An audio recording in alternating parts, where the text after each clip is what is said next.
बिस्मिल्लाहिर्रहमानिर्रहीम। अस्सलाम वालेकुम दोस्तों, मैं हूं मोहम्मद सलीम और आप देख रहे हैं हमारे YouTube channel tech with Urdu की एक और न्यू वीडियो। दोस्तों उम्मीद करता हूं कि आप बिल्कुल ठीक होंगे।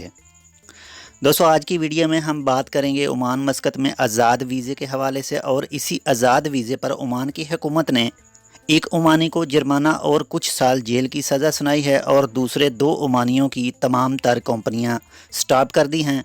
दोस्तों अगर आपका वीज़ा भी आज़ाद है, यानी आप भी आज़ाद वीज़े पर काम करते हैं, आपके अरबाब के पास काम नहीं है, आप किसी दूसरी जगह पर काम करते हैं और आप जानना चाहते हैं कि इन दो ओमानियों को क्यों कोर्ट ने सज़ा सुनाई है, तो आप इस वीडियो को आखिर तक लाजमी देखें।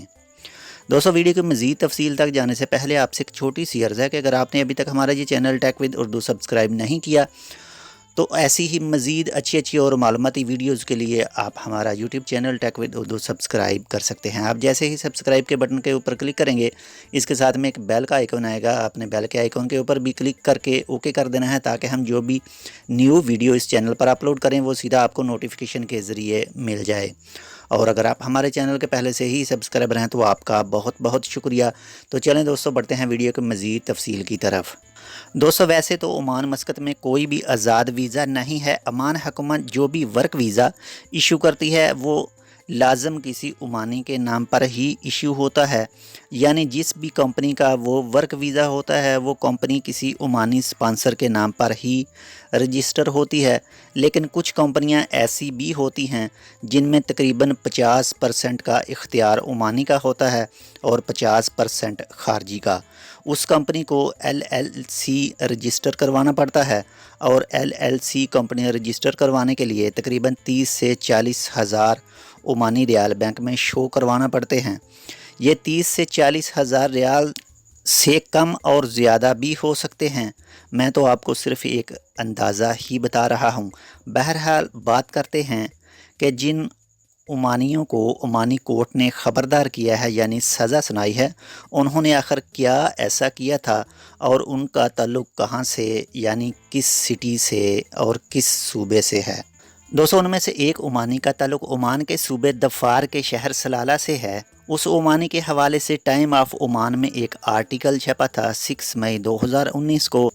एक ओमानी को कोर्ट ने 1,40,000 ओमानी रियाल के करीब जुर्माना किया है, और इसके साथ साथ उसे 3 साल कैद की भी सज़ा सुनाई गई है। उस ओमानी ने ओमान के लेबर लॉ को तोड़ा है, इसीलिए इसे ऐसी सज़ा सुनाई गई है। उस ओमानी के पास 4,000 खारजी थे, यानी उसने 4,000 वीज़े निकलवा कर खारजी मंगवा रखे थे, और वो भी प्राइवेट सेक्टर में। और उस ओमानी के 100 से ज़्यादा कमर्शियल रिकॉर्ड थे, यानी 100 से ज़्यादा कंपनियां उसने अपने नाम पर रजिस्टर करवा रखी थीं। उस ओमानी के ख़िलाफ़ 5 शहरियों ने दरख्वास्त जमा करवा रखी थी। जब मिनिस्ट्री ऑफ मेन पावर ने उस ओमानी के ख़िलाफ़ छानबीन की तो मिनिस्ट्री ऑफ मेन पावर वालों को उस ओमानी के ख़िलाफ़ सबूत मिल गए। जब मिनिस्ट्री ऑफ मेन पावर ने अपनी छानबीन की, इस वक्त उस आदमी के पास 3,816 खारजी वर्कर थे, और उनमें से भी 1,560 अफराद के लेबर कार्ड एक्सपायर हो चुके थे और इन्हें न्यू नहीं करवाया गया था। उसके अलावा जब छानबीन की गई तो उस ओमानी के पास अपना खुद का कोई भी काम नहीं था, यानी इसने जितनी भी कंपनियां खोल रखी थीं उनमें किसी के पास भी काम नहीं था। इसलिए कोर्ट ने इसे 1,39,000 ओमानी रियाल का जुर्माना किया और 3 साल कैद की सज़ा सुनाई। ये तो था किस्सा सलाला वाले ओमानी का। अब कुछ दूसरे ओमानी की भी आप बीती सुन लें। इस दूसरे ओमानी का इलाका आर्टिकल में मेंशन नहीं किया गया था। दूसरा केस दरअसल 2 ओमानियों पर है, और जो केस वो ये है, इन 2 ओमानियों के नाम पर तकरीबन 88 कंपनियां रजिस्टर हैं हुकूमत की नज़र में, और इन 88 कंपनियों में टोटल 1,300 खारजी हैं।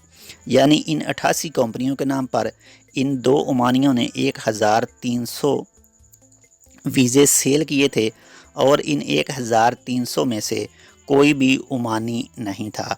आप तो जानते ही होंगे कि ओमान ने अमानज़ाइनेशन का अमल शुरू किया हुआ है, یعنی خارجیوں کے ساتھ ساتھ کمپنیوں میں عمانی ورکر بھی ہونے لازمی ہیں، لیکن ان دو صاحبان نے کوئی بھی عمانی ہائر نہیں کیا تھا۔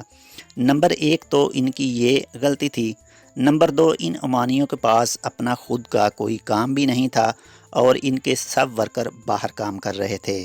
ان کے جتنے بھی خارجی باہر کام کر رہے تھے ان کے پاس کسی دوسری کمپنی میں جا کر کام کرنے کی NOC بھی نہیں تھی۔ اتنے سارے آدمی منگوا کر اور پھر ان کو کہنا کہ باہر جا کر کام کرو، یہ چیز بالکل عمانی لیبر لا قانون کے خلاف ہے اور ایسا کرنا ہیومن ٹریفکنگ کے زمرے میں آتا ہے، جو کہ سراسر عمانی لیبر لا کی خلاف ورزی ہے۔ منسٹری آف مین پاور نے ان کی کمپنیوں کو سٹاپ کر دیا ہے اور اس کیس کو پبلک پروسیکیوشن کے حوالے کر دیا ہے۔ دوستو آپ بھی کوشش کریں کہ آپ سے کوئی بھی عمانی لیبر لا نہ ٹوٹے، ورنہ آپ کو بھی اس مرحلے سے گزرنا پڑ سکتا ہے۔ دوستو یہ تھی آزاد ویزے اور عمانیوں کو کورٹ کی طرف سے سزا دینے کے حوالے سے ویڈیو۔ امید کرتا ہوں آپ کو یہ ویڈیو اچھی لگی ہوگی۔ اگر آپ کو یہ ویڈیو پسند آئے تو پلیز اس کو اپنے دوستوں کے ساتھ بھی شیئر کریں۔ ہم ملیں گے آپ سے کسی ایسی دوسری معلوماتی ویڈیو کے ساتھ، تب تک آپ اپنا بہت سارا خیال رکھیے گا۔ اللہ حافظ۔